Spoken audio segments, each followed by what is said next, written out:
So here we are in the beautiful park, walking the dog, all on my own this morning. Beautiful British summertime. I don't know what the temperature is like. It's about probably 25 degrees, something like that. And the sun is shining, sky is blue. Beautiful.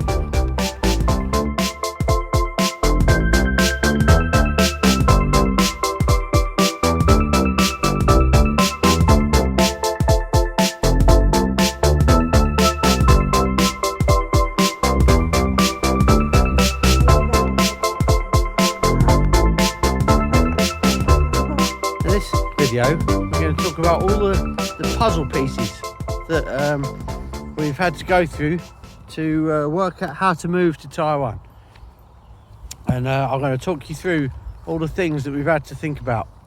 The first thing really was the children's school, so we found them as a local school to where we'll be living, and I've got to chuck the ball for the dog every now and then, and then the next thing, I had to get a visa. So Taiwan's not allowing foreigners in at the moment due to the coronavirus, and so as I'm a foreigner, I had to get a special visa. Now the only way I could do that was to use our marriage certificate, which luckily we got married in the UK, but I've got another dog coming up on me. Got married in the UK, but we got it recognised in Taiwan in about 2006, which meant that I could then apply for this spouse ARC, I think it's called. I'll get the exact name of it, but actually I think it turned into a special entry permit for COVID-19, and that allows me in, and then I can apply for the spouse ARC when I get there. Good morning.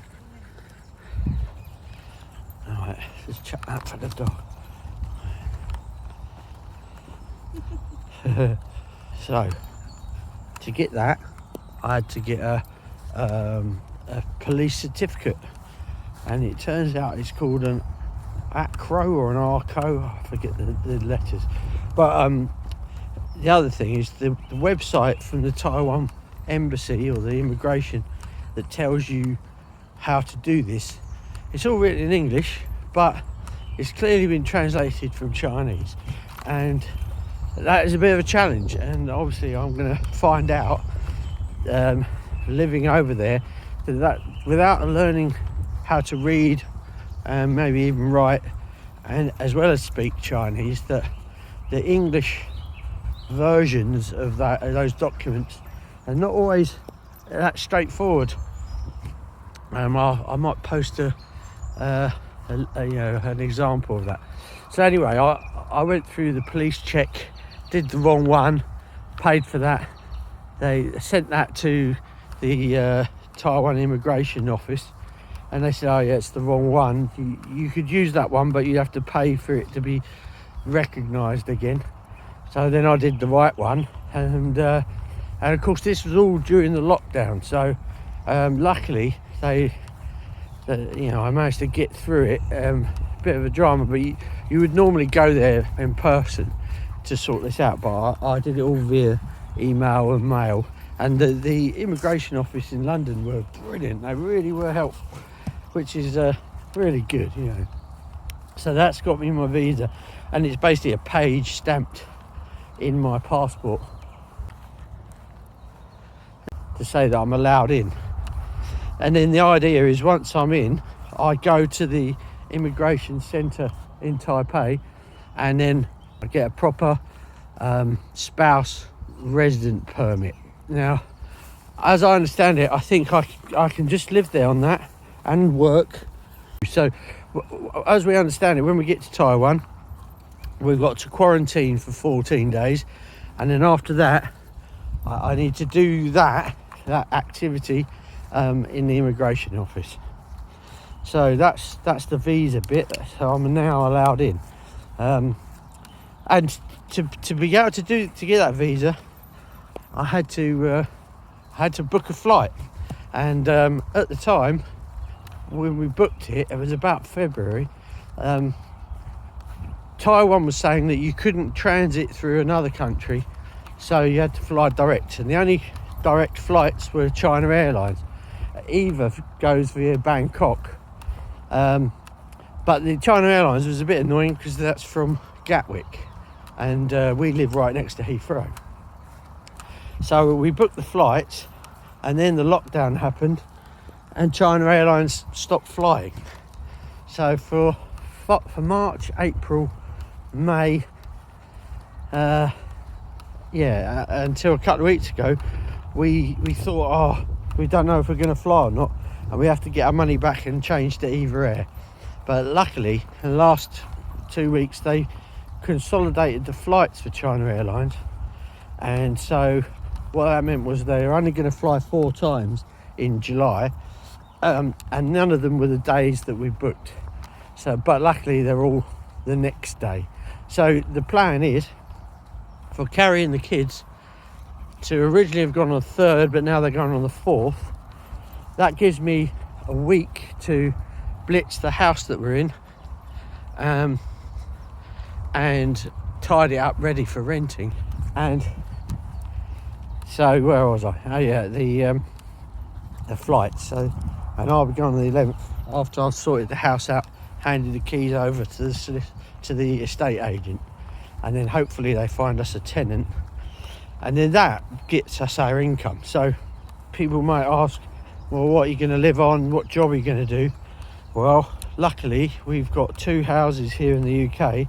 One we already rent out, and then this one that we're living in, we'll rent that out, and those 2 salaries gives us quite a good income over in Taiwan. I mean, the total will be about the same as what I would get in a good job. So, and then also on top of that, luckily Carrie's parents have got 2 or 3 properties that are currently empty, that they don't do anything with them, and we plan to rent them out as well and get the income from that. So the joint income from all of those properties will give us our living salary, basically. So that's the money side of it. And then so shipping. So we've got a load of stuff that I want to take. We've got beds, furniture, and all our extra clothes, stuff that we've accumulated. To be honest, we've thrown a lot of it away. I mean, I've been to the dump 3 or 4 times, 3 times I think, and it's a bit of a drama. It takes about an hour to get in the queue, and then I've done it all, just putting it all in the back of the Skoda. But then a shipping container will turn up on the 6th of July, and the company will pack it all up with all our stuff. Come on, dog, what are you doing? And that then go on a ship and sail all the way to Taiwan, and then get delivered to our flat, in about 40 days later. So we have to then take anything we need for those 40 days in our suitcases. And so that's the shipping. That's an adventure, really. And then cars. So I've got a classic Mini, Heckle I call it.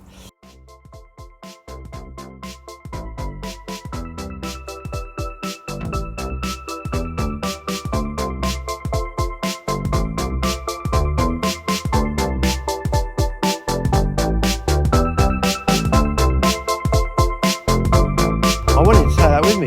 There is a mini scene, classic mini scene over in Taiwan, but turns out the car had to be left-hand drive.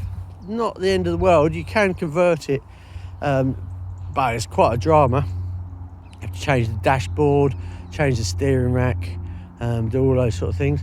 But it turns out that they won't accept cars that are over 10 years old, and it's 29 years old. So that's complete non-starter. I can't take it over there, even though the shipping's only about £700. I think that's worth it, but Yeah, that's so I've got to try and sell that. And then the Skoda, we can't take that either, so we got to sell it, and then we got to buy a car when we get there. So that's a bit of an adventure, go and buy a car in a foreign country. I've had to get a international driver's license, which bizarrely you just take a photo and your driving license to the UK post office. You pay £5.50 and they give you a cardboard bit of document that's got your photo on it that you gave them, and your driving number on your driving license. So I don't know why you need that, but I think it only lasts a year as well. So when I get there, I think I then have to take the Taiwan driving test, but I think you can do that in a car park. It's a bit rubbish, really. So that's the cars. Yeah, and then there's the dog. So the dog flies, obviously, and you have to get a rabies jab because we're rabies free in the UK. They let the dog straight in. So you get him on a flight. He goes in the hold in a crate, and then they deliver him to you at the flat that we're in. So the next day, you know. But it cost a ridiculous amount of money. We had a quote for 4,500, but we've gone with air pets. It was about 1,500, and so he's then got to go basically the day I go or the day before or around that time, because Carrie then will be already there. She has to be there to receive him. We can't have him going and there's no one there to receive him. So that's happened. He's had his jab back in March, and yeah, that's the dog shipping over there. And then for 14 days we have to quarantine, so he can't be walked. And you know, we walk him pretty much an hour in the morning, hour in the evening here in the UK, and you can't tell the dog, no walkies for you. You got to be quarantined. So we're gonna have to find a local professional to help out do that, but there's loads of them, it turns out. So yeah, there we go. That's all the jigsaw pieces, puzzles. Now, one question people ask, why Becoming Guang Ming? Well, in the beginning of this video, I mentioned the wedding. We got married in the UK, and then we got it nationalised or recognised by Taiwan immigration. And as part of that, I had to have a Chinese name. So it turns out, when you fill out the form, they won't accept any English words. So you can't write Phil Robs on the form for your name.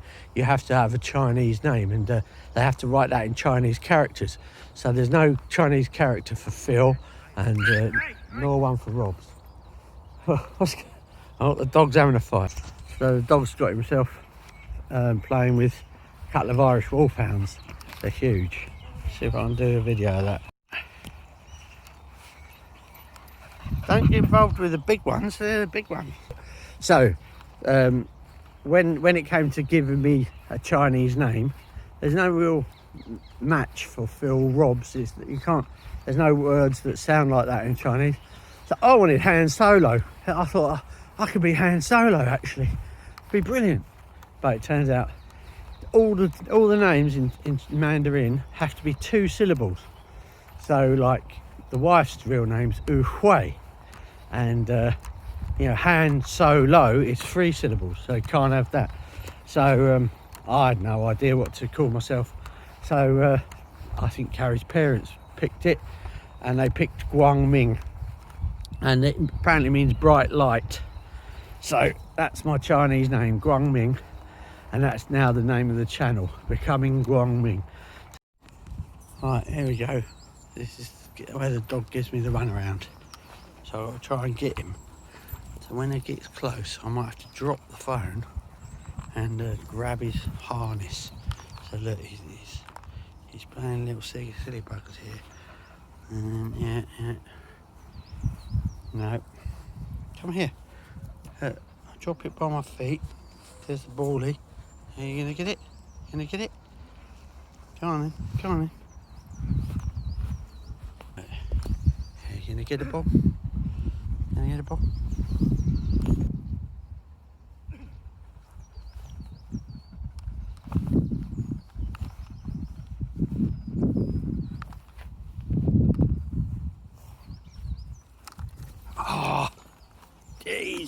I'm in trouble now. He's not going to give me that back. Got him. So the little rascal is a bit drastic, my technique, but he's got the ball, he won't come back. And then what you do is you use the chucker to threaten to hit him with it, and he gets scared and drops the ball. I've never hit him with it, of course, but he doesn't know that, I guess. And he drops the ball, then you get the ball, and then he tries to pick the ball back up again, and then he managed to get him. It's ridiculous. I don't know why he does this, but clearly it's a game, and luckily this time I win. Okay, end of dog walk. Thanks for watching. I know it's a bit long. If you made it this far, click like, subscribe, and see you on the next one. Bye bye.